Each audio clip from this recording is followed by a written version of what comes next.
Welcome to This Explainer. Today, we're jumping right into what is universally known as the greatest story ever told.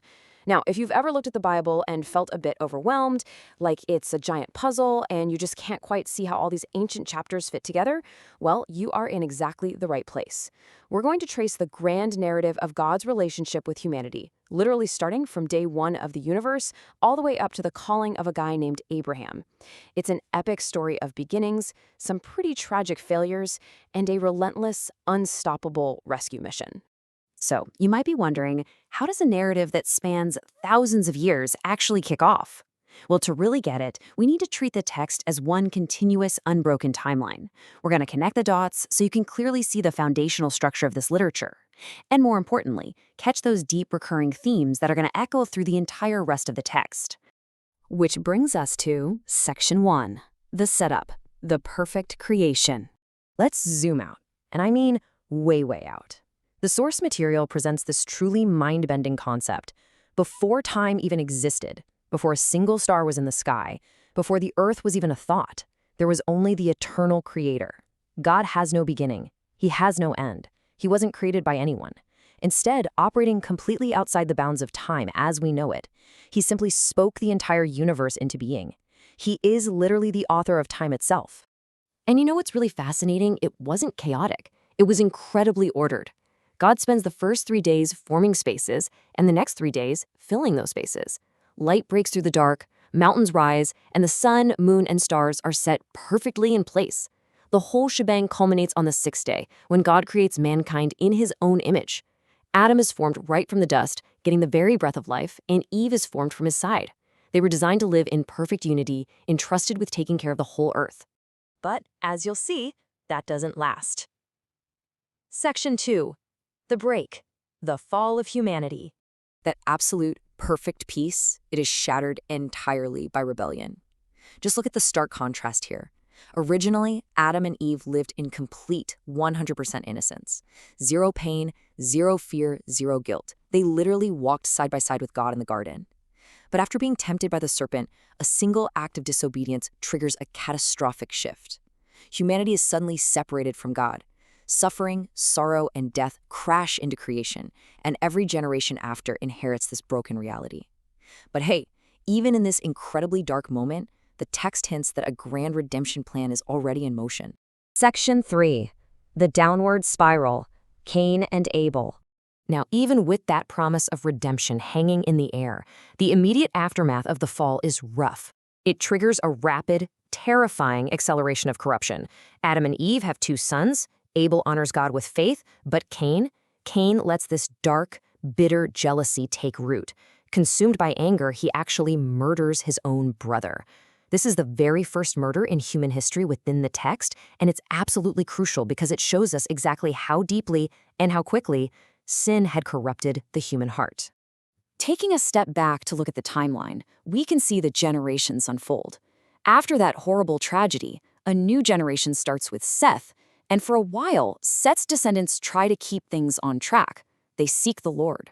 But as centuries roll on, humanity as a whole just keeps turning away from God. By the time we hit the days of Noah, the downward spiral is complete. The earth is literally filled to the brim with violence and corruption. So what happens next? Section 4. The reset, a world starting over. Seeing this massive global wave of evil, God decides to bring a worldwide judgment. But here's the beautiful part. He pairs that judgment with a profound new promise. Out of all the people on earth, the text zooms in on just one guy, Noah. Noah trusted and obeyed the Lord. Because of this, God tells him to do something that must have looked completely insane to his neighbors. He tells him to build a massive ark, long before a single drop of rain had even fallen. To put that into perspective, this ark was basically the size of a modern cargo ship, and Noah had to build the entire thing by hand. Now, you know people were mocking him, for sure, but Noah remained totally faithful. When the time came, he packed into that completed ark with his wife, his 3 sons, Shem, Ham, and Japheth, and their wives. God brought the animals in too. And then it happened. The rain poured, the fountains of the deep burst open, and everything outside perished. Noah's family survived solely because they trusted what God said.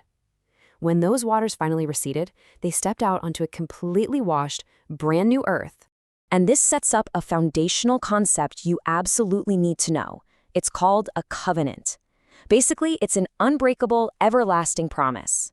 After all that devastation, God makes a covenant with Noah, promising he will never again destroy the world with a flood.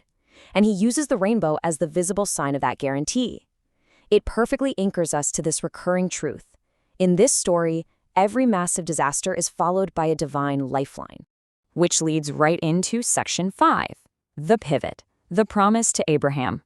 So humanity spreads out again from Noah's sons. New cultures, new nations, but surprise, surprise, they're still struggling big time with pride and rebellion. So God shifts his strategy entirely. He pivots from dealing with the whole world down to just one single man named Abraham. He tells Abraham to pack up, leave his homeland, and head to a place God would show him later. Think about that for a second. Abraham obeys without even knowing where he's going. He leaves his family, his safety, everything, just because he trusts God. And everywhere he goes, he builds altars to worship. His whole life becomes this incredible testimony of just stepping out in faith. But here's where the tension really ratchets up. God promised Abraham something that was, well, physically impossible. Abraham and his wife Sarah were old, like really, really old, and they had never been able to have kids. Yet, God boldly declares that they are going to become the mother and father of a great nation. Even wilder, he promises that through their descendants, literally every nation on earth will be blessed. As you can imagine, waiting for this to happen was incredibly tough. Years pass, and Sarah especially starts to doubt if this is ever going to happen. So during one of these really dark seasons of uncertainty, God takes Abraham outside. He points up at the night sky and says, "As countless as the stars above, so shall your descendants be." God uses the sheer massive scale of the universe to help Abraham wrap his head around the massive scale of his promise. And to lock it in, God actually changes his name. He changes Abram's name to Abraham, which translates to father of many nations. And he does this way before there is even a baby in sight. It's a profound moment in the text because it proves that God finishes what he starts, even if the timeline completely defies human logic. But guys, this leaves us on a massive cliffhanger. God also told Abraham that his descendants were going to live as strangers in a foreign land before they ever got their promised home. Abraham was promised a massive nation, sure, but right now, they're just a tiny, wandering family. So what does this all mean? How on earth is a small, nomadic family going to survive a world ruled by cutthroat ancient empires? And how will this unfolding rescue mission endure what's waiting for them in Egypt? We'll find out as this incredible story continues next time.